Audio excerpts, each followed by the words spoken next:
Newton ने 1686 ईस्वी में 3 नियम प्रतिपादित किए। पहला नियम इनका क्या था?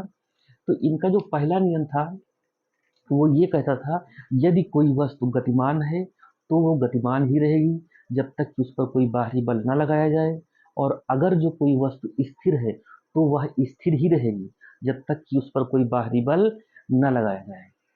वो चलेगी नहीं और गतिमान वाली रुकेगी नहीं। एक बार फिर से जानते हैं, यदि कोई वस्तु गतिमान है तो वो तब तक ही गतिमान रहेगी जब तक कि उस पर कोई बाहरी बल न लगाया जाए, और अगर जो कोई वस्तु स्थिर है तो वो तब तक स्थिर रहेगी जब तक कि उस पर कोई बाहरी बल न लगाया जाए, यानी कि उसको गतिमान न करा जाए। तो इनके नियम के अनुसार हम ये चीज यहाँ से देख सकते हैं। अगर जो देखो ये गोला है ये, ठीक है ना, तो ये स्थिर है। स्थिर वाले केस में तो भाई ठीक है, ये गोला यहाँ पर स्थिर है, तो इनके नियम के अनुसार तो ये स्थिर ही रहेगा, कोई दिक्कत की बात नहीं। लेकिन अगर जो इस गोले को मैं धरती पर लुढ़का दूं, ढकेल दूं, तो ये ढकेलता हुआ जाएगा और कहीं ना कहीं तो रुकेगा, ठीक है ना। और इनके नियम के अकॉर्डिंग तो ये फाल्ट माना जाएगा। भाई इन्होंने कहा था कि यदि वो गतिमान है तो गतिमान ही रहेगा, कहीं रुकेगा ही नहीं जब तक कि उस पर कोई बाहरी बल लगाया न जाए।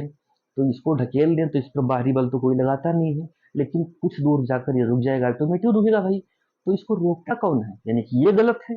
बिल्कुल नहीं गलत है, क्योंकि इसको रोकने वाला, अगर जो गेंद को हम धरती पे लुढ़का दें तो उसको रोकने वाला धरती और गेंद के बीच में जो घर्षण बल है, वो घर्षण बल उसको रोकता है, ठीक है ना। एक एक्स्ट्रा फोर्स, वो घर्षण बल ही लगता है जो कि इस गेंद को रोक लेता है, ठीक है ना।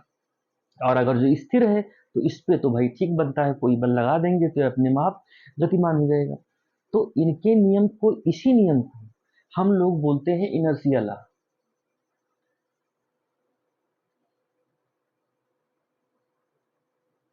यानी कि जड़त्व का नियम। जड़त्व क्या है?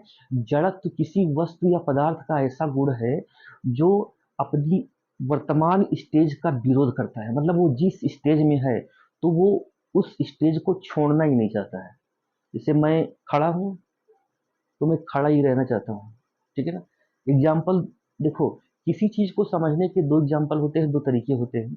एक तो पहले है तो उदाहरण के माध्यम से हम इसको समझ सकते हैं, या तो दूसरा प्रैक्टिकली, ठीक है ना।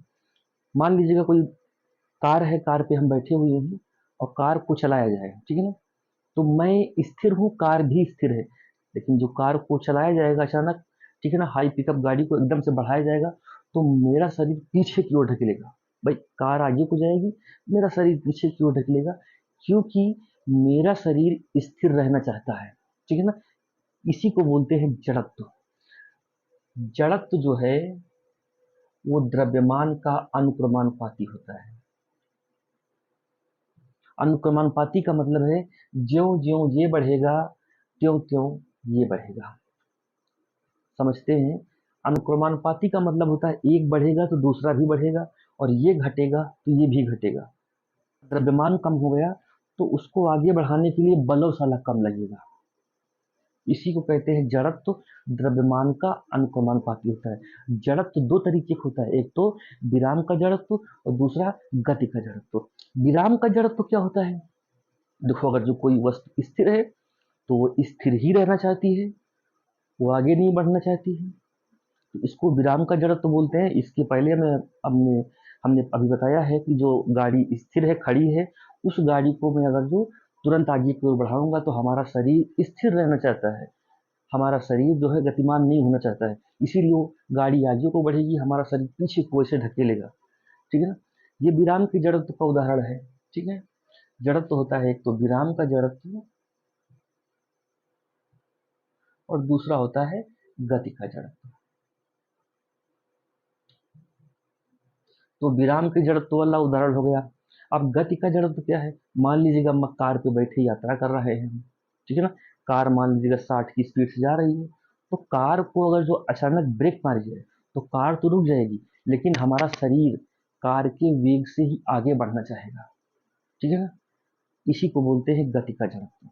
अब जड़त्वों के एक विराम के जड़त्व और गति के जड़त्व की अन्य तमाम उदाहरण है। देखो, अगर जो गांव में, ठीक है ना, गति का जड़त्व का उदाहरण क्या होता है? अगर जो गांव में एक कुदार होती है, कुदार कुदार का निचला वाला पोर्शन होता है लकड़ी का, ऊपर होती है लोहे की, तो कुदार पे किसान लोग क्या करते हैं, उसको जब कभी लोहे वाला पोर्शन जो कुदार होती है वो ढीली हो जाती है, तो उसको पत्थर पे पटकते हैं, उसके बेट को पत्थर पे पटकते हैं ऐसे ऐसे। और जब पत्थर को पटकते हैं तो बेट तो गतिमान रहता है, ठीक है ना, बेट गतिमान रहता है। गति के जड़त्व का उदाहरण है, बेड़ गतिमान रहेगा, ऐसे पटकेंगे तो जो ऊपर कुदार है वो भी बेट की गति से ही आगे बढ़ना चाहेगी। लेकिन अभी जाके कुदार तो बिल्कुल रुक गई पत्थर पे जाके, तो वो जो ऊपर बेट तो रुक गया पत्थर पे जाके, जो कुदार वाला ऊपर वाला पोर्शन है वो उसी वेग से बेट में जाके धंस जाएगा।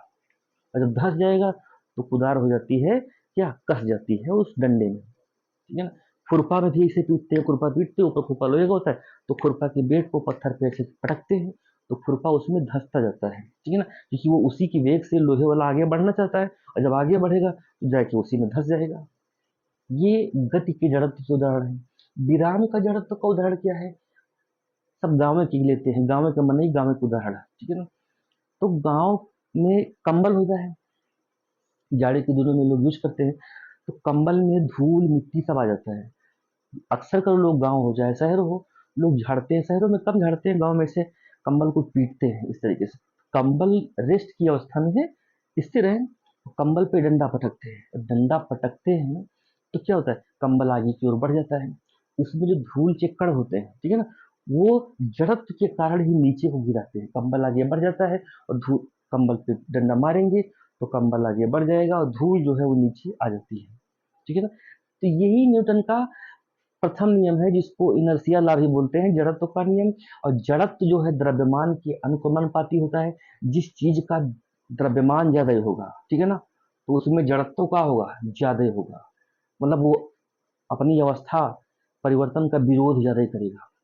और जिसका द्रव्यमान कम है, एकदम फूफू इतना है, उसको फूंक मार दोगे तो भाग जाएगा वो, ठीक है। ये होता है न्यूटन का पहला नियम। अब न्यूटन ने दूसरे नियम में जो बताया, चलो दूसरा नियम जानते हैं।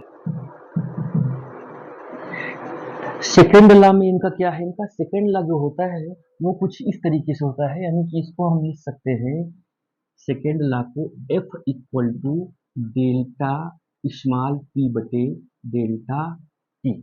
यही न्यूटन का दूसरा नियम है। और दूसरा नियम क्या बताता है, देखो यहां से समझो, ये p होता है संवेग, रेखीय संवेग जिसको बोलते हैं, ये है रेखीय संवेग।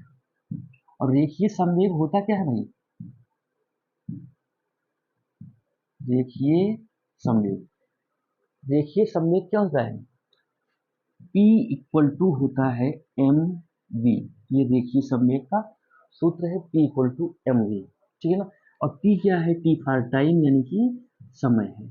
डेल्टा हमें बताता है किसी चीज का परिवर्तन, डेल्टा एक परिवार जो परिवर्तन का एक निशान है या परिवर्तन का सिंबल है, जहां भी डेल्टा लगा होगा तो मतलब परिवर्तन होता है वहां पर। डेल्टा टी भी लिखा हुआ है भाई, ठीक है ना।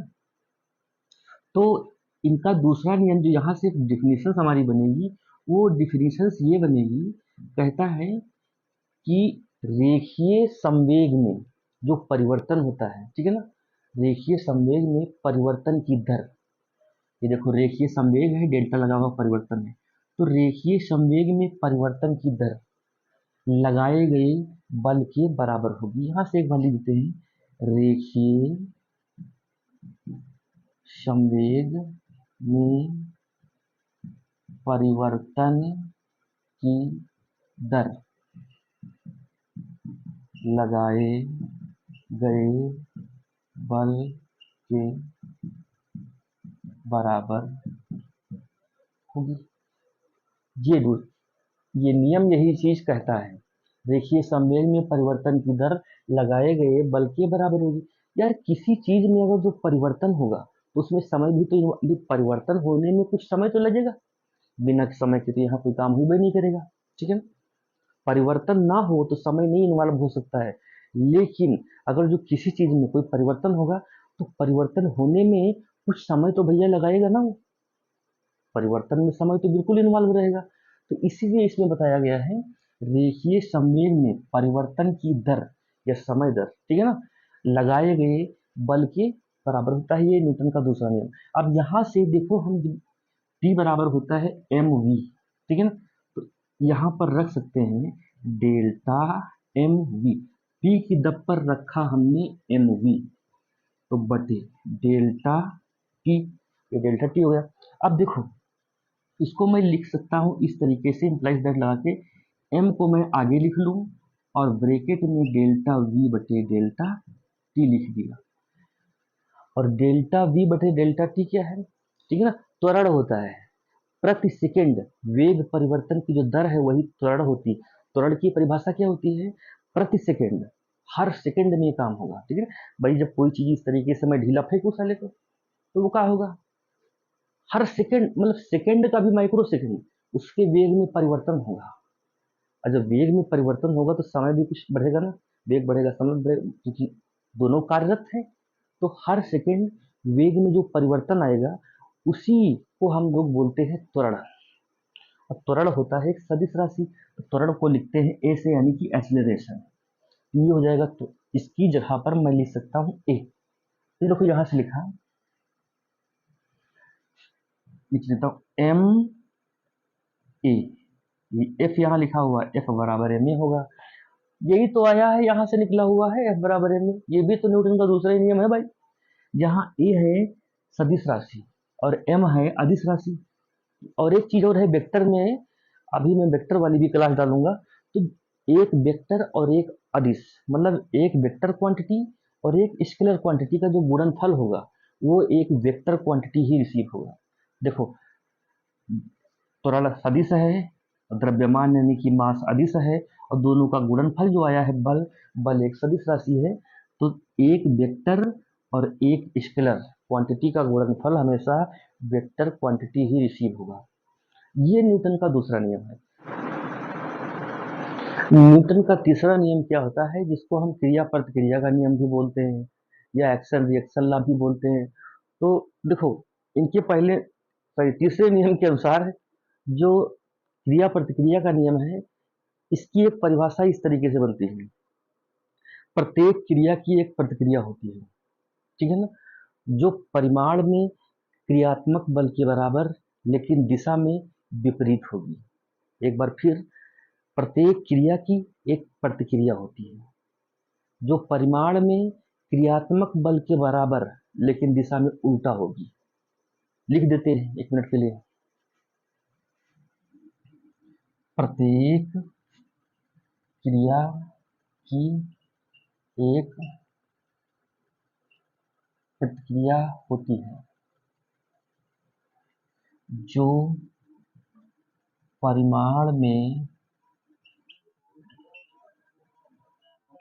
क्रियात्मक बल के बराबर किंतु दिशा में